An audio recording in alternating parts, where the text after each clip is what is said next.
ang mga kwento ng pag-ibig, kwento ng buhay at kwento ng pag-asa dito sa Barangay Love Stories. Love Stories.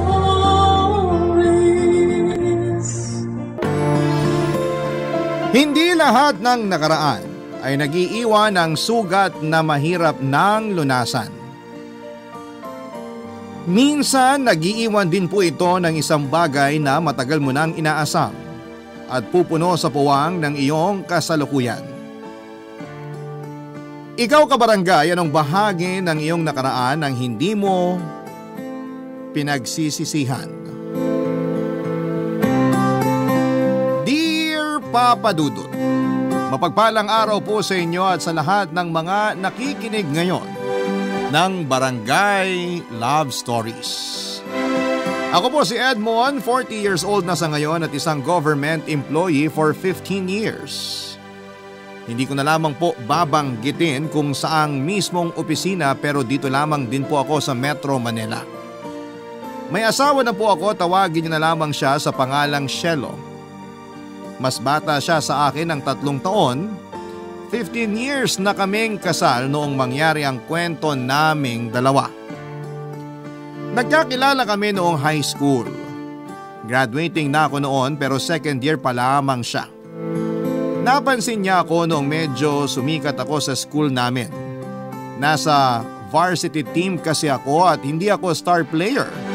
Pero sa akin nagmula ang winning shot sa game namin, kung saan kami nakapasok sa semifinals. Yun din po ang unang beses na nakaabot ng semifinals ang school namin. 4th place naman kami pagdating sa finals. Medyo nalungkot ako sa parting yon ng journey namin pero masaya pa rin ako dahil historic din naman yon para sa amin, Papa Dudut. Nung mag-college kami ay niligawan ko si Shelo kahit magkahiwalay na kami ng school na pinapasukan. At sinagot naman niya ako.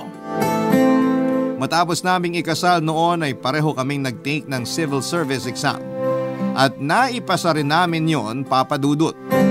Pareho kaming natanggap sa trabahong gusto naming applyan. Hindi kami pareho ng opisina pero magkalapit lang naman kaya sabay kaming pumapasok at umuwi. Madalas din kaming sabay kumakain ng tanghalian, Papa Dudut. Pareho kaming maprinsipyo ni Shelo. Marami kaming usapan tungkol sa politika. Mahilig din kaming manood o makinig ng balita.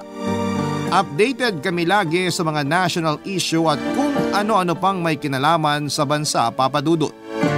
Siguro nga'y nakaka-boring para sa iba yung ginagawa namin pero sa ganoon parang kami namulat sa realidad ng buhay, Papa Dudut.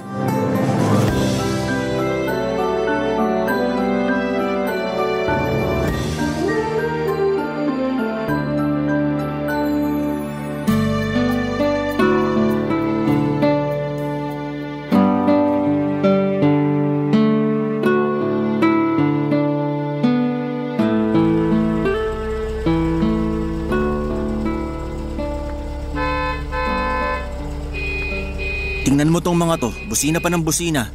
Para namang may magagawa yung pag-iingay nila para umusad yung mga sasakyan dito sa kalsada. Sinabi mo pa. Ay, di na sila nasanay. Araw-araw naman may traffic. Ay, grabe, ang init. Mga ilang minuto pa at para na tayong siopaw dito. Kailan kaya masusolusyonan tong traffic na to? Parang malabo pa sa sabaw ng sinaing ah. Hayaan mo. Tatakbo ko sa pagkapangulo sa susunod na eleksyon. Pangulo ba talaga gusto mo? O panggulo? Hoy, grabe ka ah. May isang boto na kaya ako. Galing sa'yo. Dagdag mo na yung sa akin para maging 2 naman. Oh, ano naman mga plano mo pag nanalo ka? Pag ako nanalo, magkakaroon na ng cable car bilang public transportation. Parang narinig ko na yan ah. Magandang solusyon yan kahit nagbibiro ka lang. O siya, umidlip ka na muna. Pag-gising mo, nakausad na tayo ng 5 meters. Buti nga, nagdala ako ng unan eh. Aba, di naman halatang prepared ka no? Sus, araw-araw ba naman ganito yung sitwasyon dito eh? O eto, medyo umuusad na. Buti naman at... Hoy! Magpapakamatay ka ba? Mahal, hayaan mo na. Hindi naman nasagi itong kotse natin eh. Kamote kasi yung nakamotor eh. Bigla-bigla na lang sumisingit. Kumalma ka nga. Sige nga, kung bababa ka at papatulan mo yon. Sa tingin mo anong mangyayari sa'yo? Dami kasing ganyan dito. Sa kagustuhan nilang makausad agad, hindi nila naiisip yung iba na pwede nilang mapirwisyo. Shh, tama na. Baka mamaya bigla ka na lang maging action star niyan. Kung malapit lang yun sa akin, kakaltukan ko yun eh. Ikaw talaga. Pabayaan mo na, nakalayo na nga oh. Tapos ikaw galit na galit ka pa rin dyan. Kahit magsisigaw ka pa, hindi ka na nun maririnig. Sa susunod na mangyari ulit yon, bababa na talaga ako para pagsabihan yung mga kamoting rider na kagaya niya. Kita mo naman di ba? Muntik na nating masagasaan. Tapos pag sila'y napahamak, tayo pa yung sisisihin. Teka lang ha, hindi ako yung kaaway mo kaya wag mo akong pagtaasan ng boses. Ay, pasensya ka na. Nakakabanas kasi. Di na naman tayo umuusad oh. Para tuloy tayong manok na nangingitlog dito. Ay, buti nga sana kung may itlog na darating eh. Kaso wala. Ay, naku mahal. Ano na naman ba yan? Wala. Wala nga ba talaga? Alam mo na naman siguro kung ano yung tinutukoy ko. Mahal naman. Sabi ko naman kasi sa'yo, magpa-test na tayo. Ayoko. Kundi naman tayo magkakaanak. Pwede naman tayo mag-ampon, di ba? Ayoko mag-ampon. Napag-usapan na natin yan, di ba? Di pa naman tayo sigurado na hindi ka na talaga magbubuntis. Kaya nga sabi ko magpa-test tayo. Pero ayaw mo naman. Paano natin malalaman Huwag na nga lang natin pag-usapan. Sabi mo eh.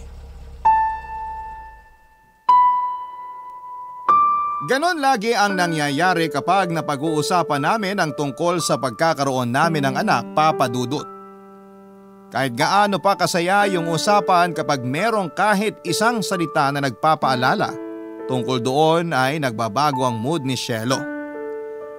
Mula noong ikasal kami, Papa Dudut, ay wala na akong ibang hiniling kundi ang magkaanak kaming dalawa. Pero kahit na ilang beses na naming sinusubukan ay wala namang nangyayari. Hindi pa rin kami makabuo. Kahit na isang anak nga lang sana ay sobrang saya na namin. Gusto ko nang magpatingin sa doktor pero hindi ko yon magagawa kung ako lamang mag-isa. Kailangan kasi ay dalawa kami ni Shelo na magpa-test para malaman kung sino sa amin ang may problema. Pakiramdam kasi noon ng asawa ko ay siya yung may diferensya sa aming dalawa. Samantalang pakiramdam ko naman ay ako ang dahilan kung bakit hindi kami magkaanak. Nagkabeke kasi ako nung high school, Papa Dudut. Tingin ko ay hindi naman ako habang buhay na mababaog ng dahil lamang sa beke. Pero nag-isip na lamang ako na maaaring posibleng isa yon sa mga dahilan. Ang nakakalungkot doon, Papa Dudut, ay tama pala si Shelo. Nalaman ko yon nang may matanggap ako na liham sa opisina, Papa Dudut.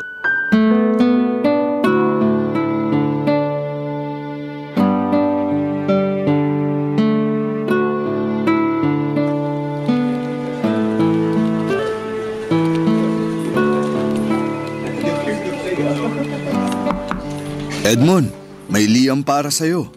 Nung isang araw pa nga to pero ngayon lang nadala rito. Liham ba yan galing sa palasyo? Pinatatawag na ba ako ng presidente? Naku, sana nga. Para magkaroon na ako ng kaibigang bigatin. Kaso parang hindi. Wala nga nakalagay kahit logo man lang. Ha? Saan naman kaya galing yan? Mas mabuti pa tingnan mo na lang pare. Eto. Oo nga no, walang nakalagay.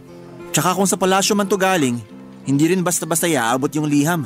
May cheque kayang kasama to? Nako, kung meron man yan, pabalato Loko ka rin no? Bawal yun, masisibak tayo rito. Eto na, bubuksan ko na. Pagmasdan mo akong mabuti tingnan mo yung reaksyon ko.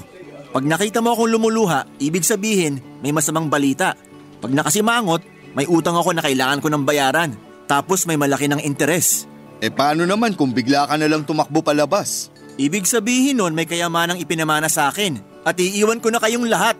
Wala na akong pakialam sa inyo. Nako pre, wag mo akong kakalimutan Kahit ipadala mo na lang yung para sa akin. Teka pre, baka nakakaabala na ako sa'yo. Hindi, ayos lang pre. Di mo pa ba bubuksan yan? Parang kinakabahan ka. Baka naman mamaya parang kagayan dun sa mga teleserye. Yung may pinapadalang dokumento galing sa laboratorio. Ano na nga tawag dun? DNA results yon. Pero paano naman ako padadalhan nun? Di naman ako nagpa-DNA test. Aba malay mo, may naanakan ka pala sa mga babae mo nun. Babae talaga? Loyal ako sa asawa ko. Parang ang hirap nun paniwalaan ah. Hoy, wag mo ako mabiro-biro ng ganyan pagkaharap ko asawa ko ha. Parang Armalite pa naman yun pag ninermon sa akin. Pinapatulan mo ba? Sa ganung pagkakataon? Syempre hindi. Kapag mainit siya, pinalalamig ko. Sus, puro ka naman ganyan. Tagal ko nang naghihintay ng magiging inaanak sa inyo pero hanggang ngayon wala pa rin. Yun na nga pare. Di ko rin kasi alam kung sino may problema sa amin ni Mrs. kung bakit di kami makabuo. Syempre ayoko namang sapilitan siyang isama sa klinik para magpatingin kaming dalawa. Kailangan ko rin siyang irespeto. Nako, mahirap yan ah. O paano, bababa na rin ako. Baka masita na ako rito eh. Balitaan mo na lang ako kung anong laman ng sobre. Baka kasi di ako makatulog. Sige, babalitaan kita. O siya, sige na. Baka masisanti ka pa. Papa Dudut, mahilig talaga akong makipagbiruan tuwing kinakabahan ako. At hindi ko alam kung bakit nararamdaman ko yon ng mga oras na yon. Unang kita ko pa lamang sa sobre ay parang may kakaiba na akong nararamdaman. Para bang meron yung ipinapahiwatig sa akin. Yun bang pakiramdam na hindi ko dapat baliwalain lamang? Mabuti na lamang at nandun si Onad para makipagbiruan sa akin, Papa Dudut. Kahit papaano ay nabawasan ang kaba ko. Yun nga rin ang dahilan kung bakit naging magkaibigan kaming dalawa. Pareho kaming palabiro. Matagal-tagal na rin kasi na naroon ako kaya maraming beses ko na siyang nakakakwentuhan. Hanggang sa maging magkaibigan na nga kami. Kaya naman tuwing may inihahatid siya sa opisina ay hindi namin mapigilang magkaroon ng mga sandaling kwentuhan. Tungkol naman sa sobre. Wala pa rin po akong ideya kung ano ang laman noon. Nakatanggap na rin naman ako ng liham dati pero yung ang pangalan ko at pangalan lang ng opisina ang nakalagay. Ibig sabihin, nagbabaka sakali ang nagpapadala nung sulat na inabot ni Onad sa akin sa opisina. Alam nito ang pangalan ko at kung saang opisina ako nagtatrabaho. Pero hindi nito alam ang mismong floor o department. Mukhang sinadya lang na hanapin ako. At kung sino man ang nagpadala noon ay gustong makipag-ugnayan sa akin, Papa Dudut, pero hindi alam kung papaano ako kukontakin. Kung ano man ang dahilan ay siguradong importante yon. Hindi ko pa rin nagawang buksan ng sobre kahit nakaalis na si Onad. At dahil nga kinakabahan ako ay pinagpaliban ko na muna at sinubukang mag-focus sa trabaho. Nang magkaroon ako ng pagkakataon, Papa Dudut, ay saka ko lamang naisipang buksan ang loob ng sobre at basahin ang nilalaman nito. Bagay na nagpabago sa isip ko, Papa Dudut. Barangay Love Stories. Barangay Love Stories. Papa Dudut, wala naman akong maalala na naging kaaway ko. Bukod sa ilang mga tao na nakakasalamuha ko araw-araw sa highway, sa tindahan, sa pila ng jeep o sa MRT ay wala naman akong nakakasagutan. Madalas pa rin kasi ako nagko-commute kahit na meron namang kaming sasakyan. Hanggat maaari kasi ayoko nang makadagdag pa sa traffic. Pero minsan ay hindi talaga naiiwasan na may nakakasagutan ako sa pila, sa loob ng jeep, lalo na doon sa mga ayaw mag-adjust para makaupo ng maayos ang iba. May mga pagkakataon din na may nakakasagutan ako na halimaw kung magmaneho at iba pang mga kamoting riders sa kalsada. Iniisip ko kasi noon na kahit sa maliliit na bagay lamang yon, ay maipakita ko na kaya ko ring gumawa ng kaunting pagbabago sa mga nangyayari sa paligid. Dahil sa simpleng pagtatama ko sa iba at hindi ko pag-tolerate sa paglabag nila sa batas o sa karapatan ng ibang tao, pakiramdam ko ay ang tapang-tapang ko. Pero sa liham na natanggap ko ay naramdaman ko yung pagiging ipokrito ko. Doon ko lang naisip na isa rin pala ako sa mga taong kinakainisan ko. Yung parang ang buti-buti kong tao pero hindi ko alam na may nagawa pala akong malaking pagkakamali sa buhay ko nang hindi ko namamalayan. Para akong binuhusan ng malamig na tubig nang mabuksan ko ang sobre at malaman kung kanino yon galing, Papa Dudut.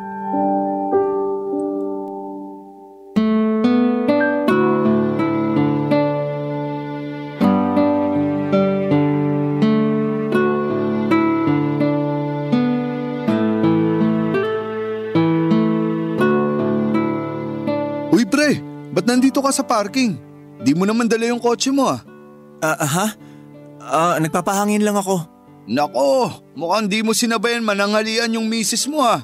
Away kayo niyan mamaya. Nagpaalam naman ako. Tsaka may mga kasabay naman siya kumain.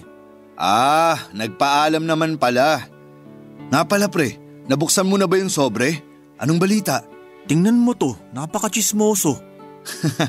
Nagtatanong lang naman. Masyado ka kasing seryoso tapos medyo namumutla ka oh. Ha? Pinagpapawisan ka pa nga eh. Naku pre, umamin ka. Nag-LBM ka ano?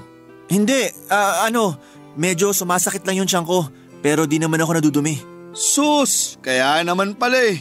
Mahirap yan. Di ka na rin makakakain yan pre. Alam na ba ng misis mo? Hindi di ko na sinabi. Ano bang maitutulong ko? Kung gusto mo, kukunan kita ng gamot. Hindi na. Okay na ako rito. Ako na lang kukuha mamaya kapag di pa rin nawawala yung pananakit ng tiyan ko. Papahangin lang muna ako rito. Ganun ba? Ikaw bahala. Buti na lang malilim dito sa pwesto mo. Teka, bakit dala mo yung sobre? Ito? Nadala ko lang pre. Nakakatawa nga eh. Cellphone ko dapat yung kukunin ko. Pero tong sobre pa yung nadala ko. Sa bagay, ganyan din ako minsan pag nagmamadali. Mali yung nakukuha ko. Sigurado ka bang di ka kakain? Oo, kakain na lang ako mamaya pag talagang ginutom na. Nga pala pare, may naitanong sa akin yung misis mo. Di ko lang maalala kung kahapon ba o nung isang araw. Ano yun?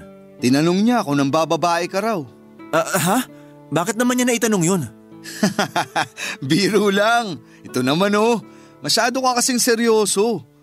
Pero sakali mang tanungin niya nga ako, wala naman akong pangit na isasagot. Ikaw kaya yung pinaka-faithful na lalaking kilala ko. Ako kasi, kahit mukha akong libag na tinubuan ng muka, kabilaan din yung chicks. Ikaw nga lang yata sa office yung walang babae. Ayos ka lang? Oo, ayos lang ako. May gagawin ka pa ba dito? Babalik na ako sa office. Wala na, sinamahan nga lang kita dito eh. Salamat Sige, balik na ako sa trabaho. Teka sandali, di mo pa rin ba nabubuksan yung sobre? Hindi pa. Mamaya na lang siguro pagbalik ko sa opisina. Bubuksan ko na nga sana kanina. Pero umaalburuto naman tiyan ko kaya nakalimutan ko na rin. Ganun ba? Sayang, di gumana pagiging chismoso ko ngayon. Buti inamin mo ng chismoso ka. Talo mo pa yung mga babae sa office eh. Medyo na-excite lang talaga ako sa laman ng sobre na yan. Masyadong misteryoso eh. Di naman siguro ganun ka-importante yung laman nito. Sinilip ko lang kanina pero di ko pa talaga nababasa. Hindi naman pera yung nakalagay sa loob.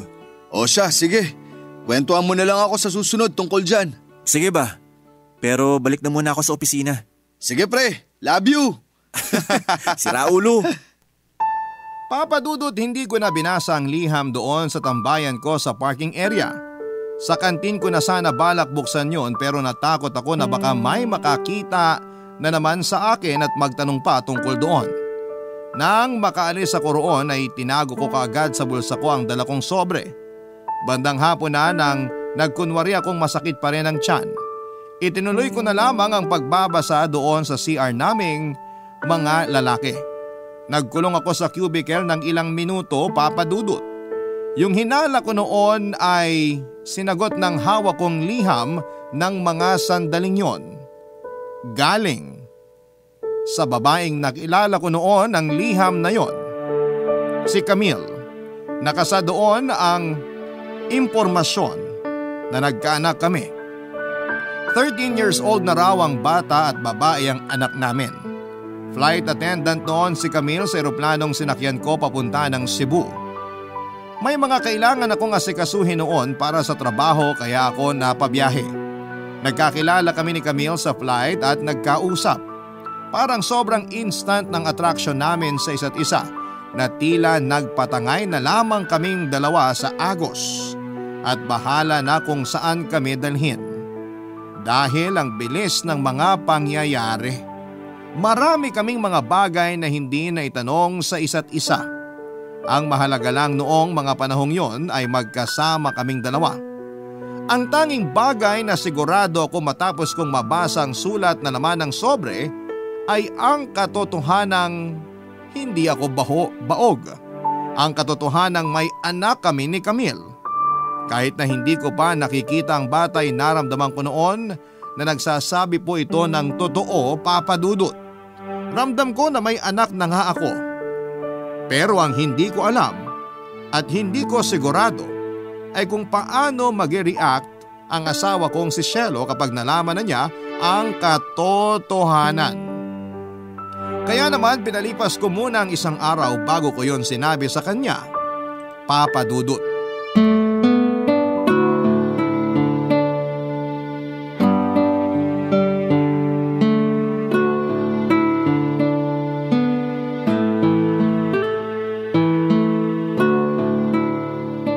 Mahal, may conference kami next month tungkol sa budget at reorganization. Pati na rin yung tungkol sa bagong batas na… Huy! Naririnig mo ba ako? Ha? Ano yun? Okay ka lang ba? Parang ang lalim ng iniisip mo ah. Ang dami ko nang nakakain pero ikaw di mo pa nagagalaw yung nasa plato mo. May problema ba? Wala. Mahal, sabihin mo na kasi sa akin. Tungkol ba yan dun sa nabalita kanina na politikong inambush? Kilala mo yung assistant nun, di ba? Oo. Kilala ko. Grabe, no? Ang hirap din talaga maging politiko. Tipong paglalabas sila parang nakabaon na yung isang paa nila sa hukay. Sobrang delikado. Shelo, may anak ako. Ano? Anong sinabi mo? May anak ako. 13 anyos na siya. Ano? Teka, paano nangyari yon? Hindi ko alam kung paano ko ipapaliwanag sa'yo. Kahapon ko lang kasi nalaman eh. Kaya ba bigla na lang sumama yung pakiramdam mo nung lunchtime natin kahapon? Dahil ba dyan sa nalaman mo? Oo. May natanggap kasi akong liham eh. At naniwala ka na agad? Bakit? May kasama bang DNA result yung natanggap mong liham para masigurong anak mo nga yung bata? Hindi na kailangan ng DNA test. Nararamdaman ko na anak ko yung bata. Sino ba yung sumulat sa'yo? Si Camille. Yung nanay mismo ng bata.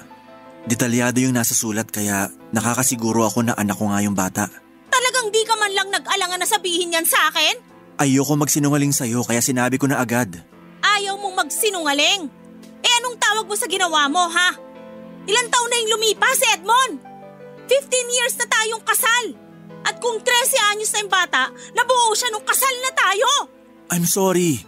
Hindi ko naman alam na… Baka gusto mo ring sabihin na hindi mo sinasadya. Sige na, huwag ka nang mahiya. Gano'n naman yung katwiran yung mga lalaki kapag nahuhuli kayo sa kalokohan nyo, di ba? Mahal, please. Inaamin ko naman na nagkamali ako. Please, patawarin mo naman ako. Grabe ka! 2 years pa lang tayong kasal noon pero parang nagsawa ka na kagad sa akin. Mahal, please. Gusto ko lang naman magkaanak. Anak? Meron na nga, di ba? Dapat magsaya ka. Sa'yo ko gustong magkaanak. Paano nga? Kung nagkaanak ka na sa ibang babae, ibig sabihin nun ako yung may problema sa ating dalawa, di ba? Ako yung baog, kaya tayo hindi magkaanak. Congrats ha, may anak ka na. Hindi mo na ako kailangan. Papa Dudut, marami pa ang mga masasakit na salitang narinig ko mula kay Shelo. Kesyo parang kung sino raw akong magaling, kung mamuna sa ibang tao kapag nagkakamali samantalang masahol naman ako sa mga taong yon. Tinanggap ko lahat ng yon dahil alam kong nasaktan ko siya sa mga nangyari. Nakabuntis ako habang kasal na kaming dalawa. Gustuhin ko mang magsisi ay huli na rin naman ang lahat, Papa Dudut. Isa pa ay malaki na rin naman yung bata noong malaman ko. Hindi na ako ulit kinausap ni Shelo pagkatapos ng pag-uusap naming yon. Naintindihan ko naman siya dahil bukod sa malaki ang naging kasalanan ko sa kanya, dinaramdam niya rin yung nalaman niya na sa aming dalawa, siya talaga ang may problema kaya hindi kami makabuo. Gusto ko siyang yakapin at damayan pero hindi ko yon magagawa dahil sa galit niya sa akin ng mga panahong yon. Hindi na kami nagsasabay papunta ng trabaho o kahit sa pag-uwi. Magkasama pa rin kami sa bahay pero itinuring na niya ako na parang isang estranghero. Pagkatapos ng 1 linggo ay umalis siya sa bahay namin at nagpunta sa bahay ng kapatid niya. Sa Maynila pa rin naman yung bahay pero nahihiya lang ako na puntahan siya. Hindi ko pa sana malalaman na nandun muna nagpapalipas si Shelo sa kapatid niya kung hindi pa naikwento sa akin ang mga katrabaho niya nung minsang mapasyal sila sa opisina namin para may mga ipapirma. Sinubukan kong tawagan si Shelo sa opisina niya para kausapin siya pero tuwing tatawagan ko siya ay hindi niya sinasagot ang tawag ko. Dahil doon ay bigla akong naduduwag. Nauna ko na kasi siyang sinubukang tawagan sa cellphone niya at tinext na rin pero mukhang nagpalit na siya ng SIM card na ginagamit. Kung yun po ang pagbabasehan, Papa Dudut, ay mukhang ayaw na talaga ni Shelo na magkaroon pa kami ng ugnayan. Mukhang ayaw ni Shelo na magkausap kaming mag-asawa, Papa Dudut. Barangay Love Stories. Barangay Love Stories. Papa Dudut, sa laki ng kasalanang nagawa ko, kinailangan ko noon ng mahabang panahon para maayos ang lahat. Hindi lang kasi si Shelo ang nasaktan, kundi pati na rin ang mismong ina ng anak ko. Hindi ko alam na nabuntis siya at sa mahabang panahon ay pinalaki niya ng mag-isa ang anak namin. Margaret daw ang pangalan ng anak namin at Marga naman ang palayaw nito. Matapos kong mabasa ang sulat ni Camille, sumulat agad ako pabalik sa kanya. Since wala akong alam na impormasyon tungkol sa kanya ay ginamit ko na lamang yung address sa sulat na natanggap ko. Sinabi ko sa kanya sa sulat na hindi ko pa alam kung ano ang gagawin ko noong nalaman ko ang tungkol kay Margaret. Humingi na rin ako ng tawad sa kanilang mag-ina sa mga nagawa ko sa kanila. Nang time na yon ay hindi ko pa nasasabi kay Shelo ang tungkol sa bata at tungkol sa liham na natanggap ko. Kahit na sinagot ko na yung sulat ni Camille at humingi na ng tawad sa kanya, ay hindi ko pa rin ibinigay ang cellphone number ko. Hindi ko kasi alam kung ano at kung papaano makikipag-usap sakaling tumawag si Camille tapos ay tiyempong nandun sa bahay si Shelo. Sumagot naman si Camille matapos ang ilang linggo at nalaman ko ang totoong dahilan kung bakit niya ipinapaalam ang tungkol kay Margaret. At hindi ko yon inaasahan. Gulong-gulo na ako noon at hindi ko na alam kung ano ang gagawin ko. Kaya naman minabuti ko na lamang humanap ng makakausap tungkol doon. Pakiramdam ko kasi noon, Papa Dudut, ay mababaliw na ako sa kakaisip kung wala pa akong mapagsasabihan ng problema ko. Kaya isang tanghali nagkaroon kami ng pagkakataon ng kaibigan kong si Onad na mapag-usapan sa kantinang opisina namin ang aking mga pinagdadaanan.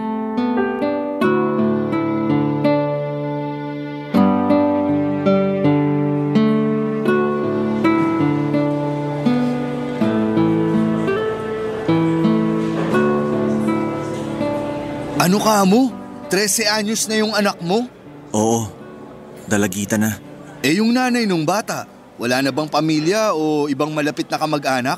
Sabi niya kasi yung ate at nanay niya lang yung malapit sa kanya. Kaso pareho na rin wala eh. Paanong wala? Namatay na pareho? Oo, kaya silang dalawa na lang ng anak kong magkasama. Eh teka nga, paano kayo nagkaanak kung di naman pala kayo masyadong nagkakilala noon? Alangan namang dun mo siya binuntis sa eroplano. Tol naman oh, napakahina mo rin eh no? Siyempre pagkababa namin ng eroplano, nagkita pa kami noon. Nagkayayaan mag-inuman tapos alam mo na. Sus, kaya naman pala eh.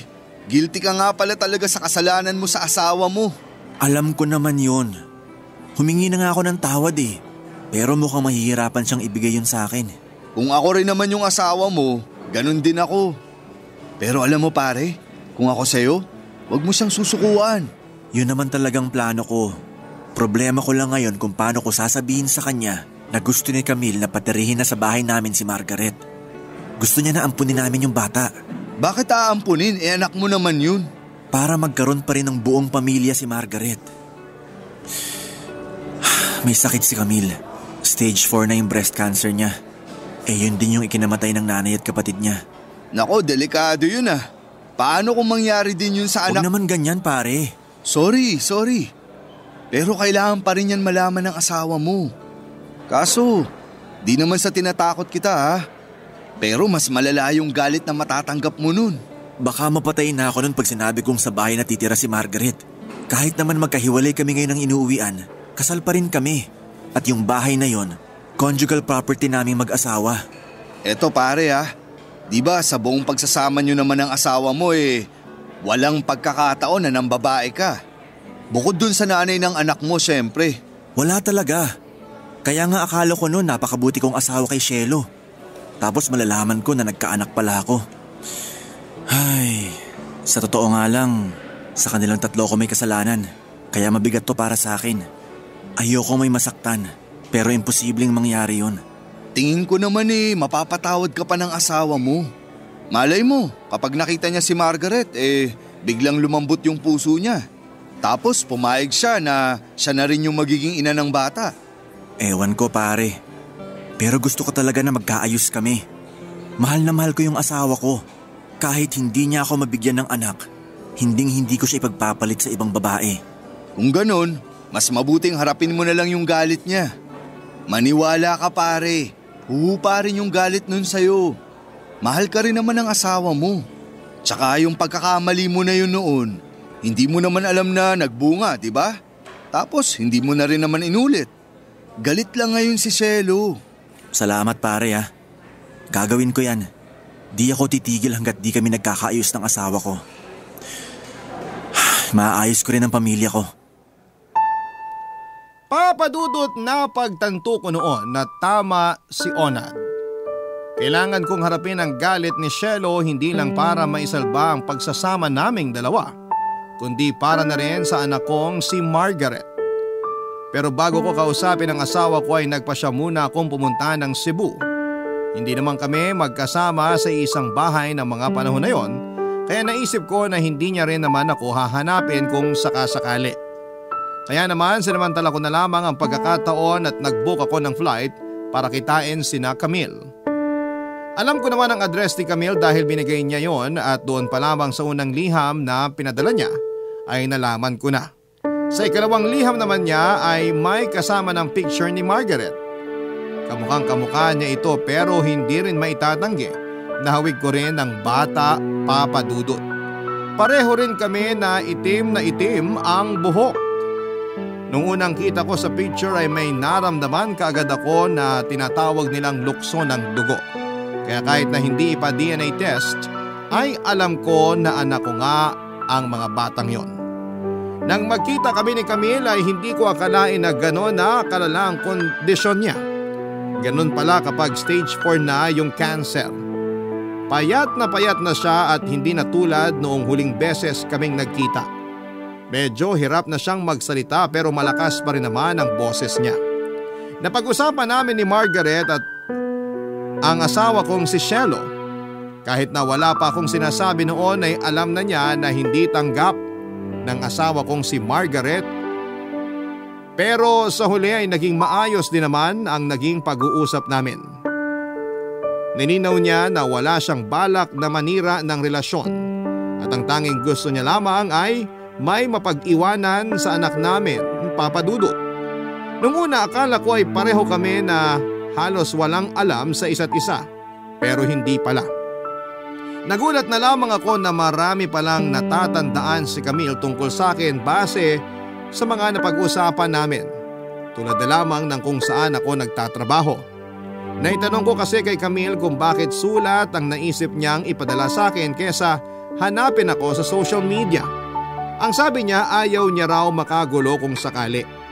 Alam niyang may asawa ako at ayaw niya na maghinala ito at pagmulan pa ng away namin kapag nagkataon. Kaya naman sulat ang naisip niyang ipadala na naka-address sa akin sa trabaho para hindi masyadong bulgar at para official business at work related ang datingan. Hindi niya rin daw intensyon na makasira ng pagsasama. Medyo gipit lang siya sa oras dahil sa kondisyon niya at labis siyang nag-aalala sa magiging kalagayan ng anak namin kung sakaling dumating ang araw na pumanaw na siya, Papa Dudut.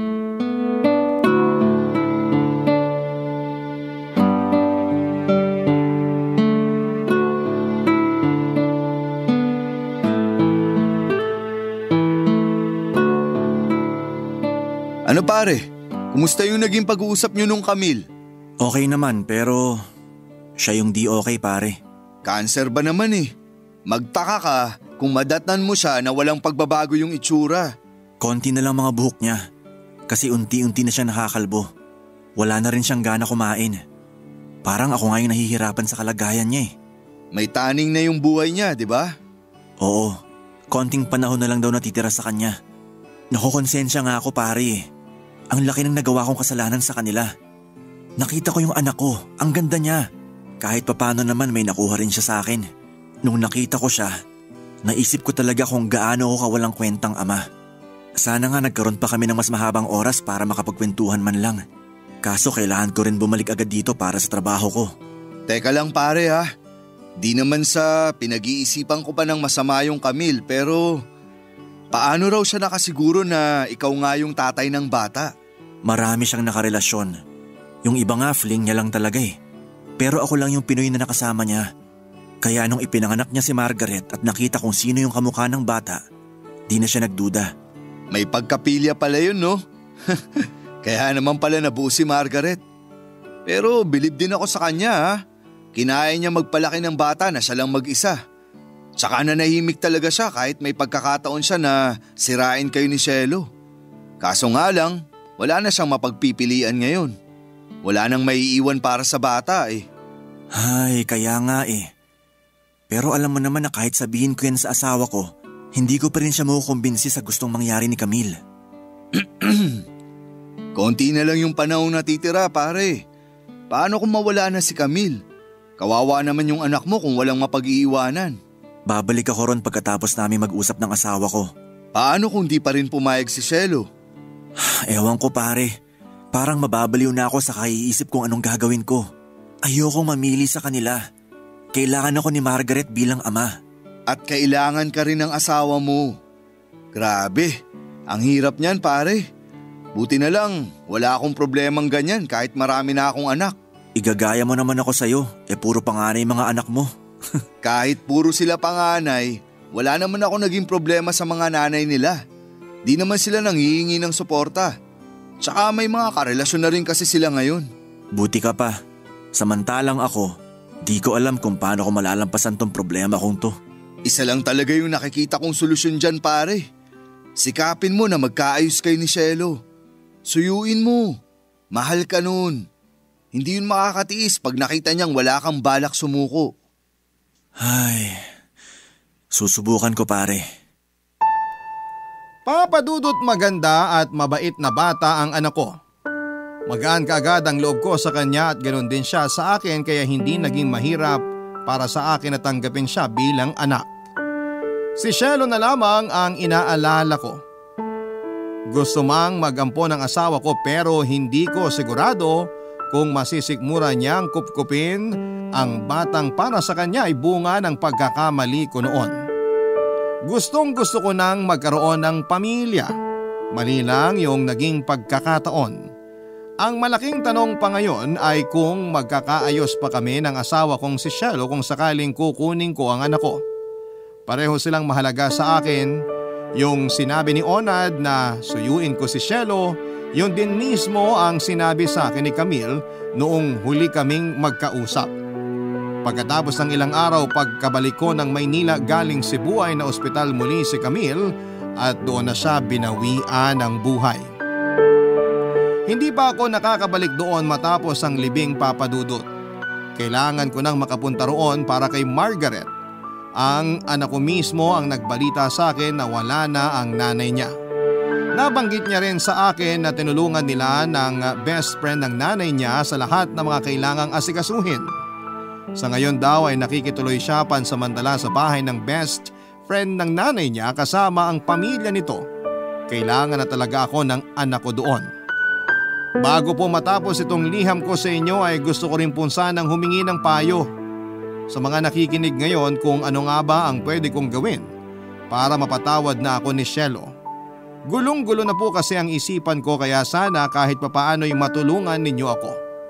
Hanggang dito na lamang po muna ang kwento ko at maraming salamat po sa inyo sa pagkakataong ibinigay ng Barangay Love Stories at ng Barangay LS para mapakinggan dito ang kwento ko. Sana po ay marami po ang natutunan ng ating mga kapuso na huwag magkakamali. Ang inyong forever kapuso at kabarangay, Edmond. Nagustuhan ng iyong napakinggan? Ituloy yan via live stream sa www.gmanetwork.com/radio.